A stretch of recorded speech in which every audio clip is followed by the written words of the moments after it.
La chanson de Craonne. Cette chanson est une chanson qui a été interprétée par Adelman Sablon. L'auteur est anonyme, le genre de la chanson est engagé, elle dure environ 4 minutes. Cette chanson du nom de village de Craonne est une chanson contestataire chantée par des soldats français durant la Première Guerre mondiale entre 1915 et 1917.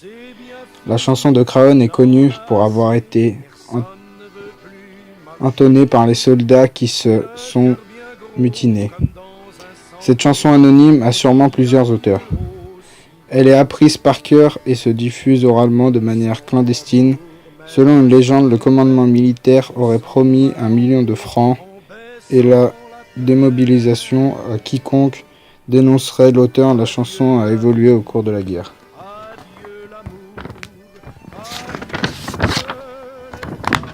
La première version publiée est parue sous le titre Une chanson de soldat. Le lieu évoqué dans cette chanson, c'est la bataille du chemin des Dames. C'est à Craonne, sur le plateau, qu'on doit laisser sa peau. Car nous sommes tous condamnés, nous sommes les saints. La chanson montre à quel point les soldats ressentent le manque de leur famille. Les soldats sont constamment confrontés à la mort, d'où les paroles « Tous les camarades sont enterrés là ». Les soldats sont aussi constamment confrontés au bruit et à la terreur. Cette chanson montre à quel point l'horreur a terrorisé les soldats. Jacques Tardy, ancien auteur et illustrateur français de bande dessinée, né le 30 août 1946 à Valence. Sa carrière débute aux Beaux-Arts de Lyon, puis aux Arts Déco à Paris. Sa première bande dessinée, La Marque Verte, sortie en 1958-1959. Quelques années plus tard, plus précisément en 1993, il sort une bande dessinée surnommée « C'était la guerre des tranchées ». Cette bande dessinée est complètement réaliste. Jacques Tardy veut montrer et faire comprendre l'horreur de la Première Guerre mondiale. Au début de l'œuvre, il fait une présentation des conditions de vie, du quotidien et des souffrances des soldats. Pendant les premières pages de la bande dessinée, il montre que les paysages, les villages sont dévastés, cauchemardesques, détruits par des bombardements ou par des cadavres projetés. Au fil de la bande dessinée, l'auteur nous décrit également l'horreur des combats, la peur des soldats de sortir de la tranchée ou de se faire tuer par des tirs de fusil ou des mitrailleuses. À la fin de l'œuvre, Jacques Tardy résume le nombre de soldats victimes de cette guerre horrible et difficile. Le récit se termine par la mort de 2 soldats, le 11 novembre 1918, le jour de l'armistice. Extrait du témoignage écrit d'un poilu, Louis Barthas. La personne qui raconte ce témoignage est Louis Barthas, un ancien combattant de la Grande Guerre, né le 14 juillet 1879 à Homs et mort le 4 mai 1952 à Peyriac-Minervois.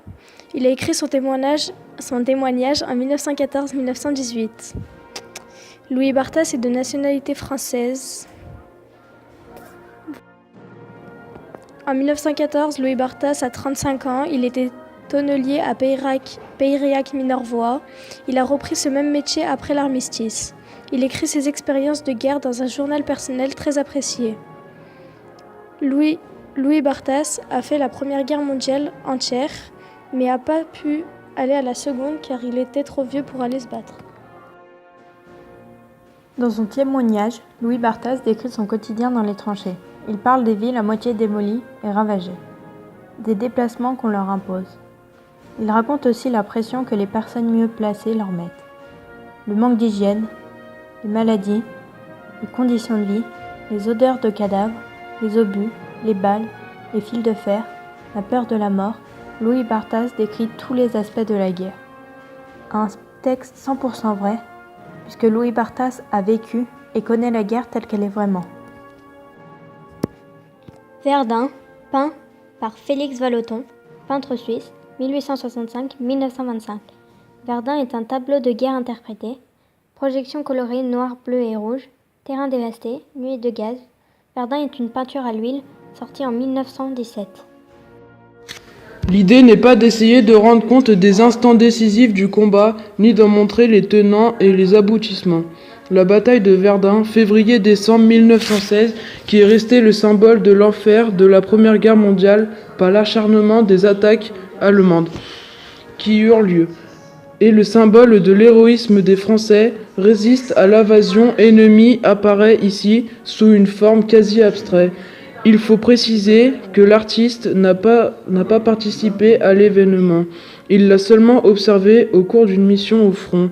Au moment de la déclaration de guerre, en 1914, il chercha à s'engager volontairement, mais il a été refusé à cause de son âge.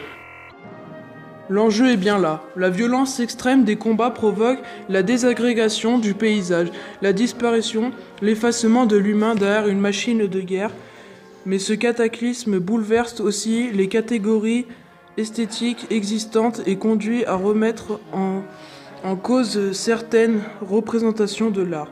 Ce tableau prouve ainsi, à sa manière, qu'aucune des formes connues n'est propice à l'expression de l'extrême et que seules les tentatives les mettant en crise ont une chance d'exprimer ce qui ne peut se dire ou se montrer. Le peintre représente la guerre de manière horrible.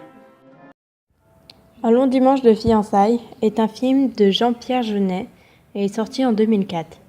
Mathilde, une jeune fille, ne croit pas à la mort de son amoureux, accusée de s'être automutilée pour échapper à la guerre, comme 5 autres soldats.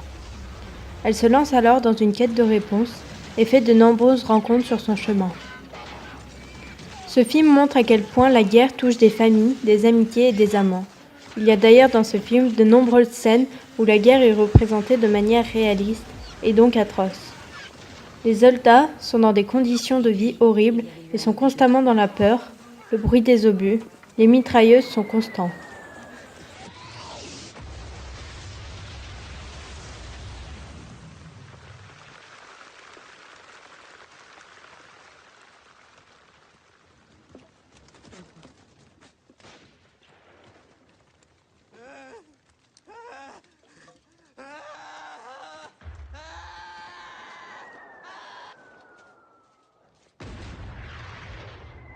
La faim, la soif de vin, le manque de sommeil, ils deviennent fous pour la plupart. Obligés de voir des compagnons mourir sous leurs yeux, en se disant que ça pourrait être eux. Beaucoup sont blessés à cause des bouts d'obus ou encore des bouts d'os de soldats explosés. Dans ce film, on peut y voir une scène où un soldat rescapé retourne dans sa famille, étant devenu fou et alcoolique.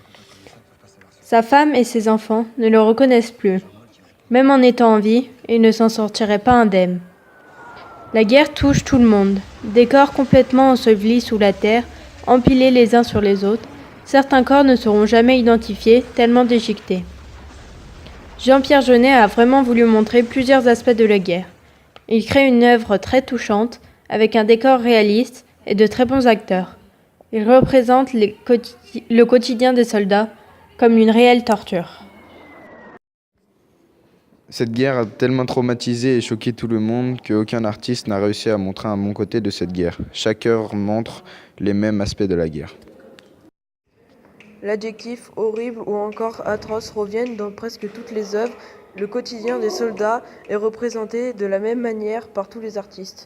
Entre vidéos, tableaux, témoignages, dessins ou encore chansons, chaque œuvre démontre la souffrance des soldats.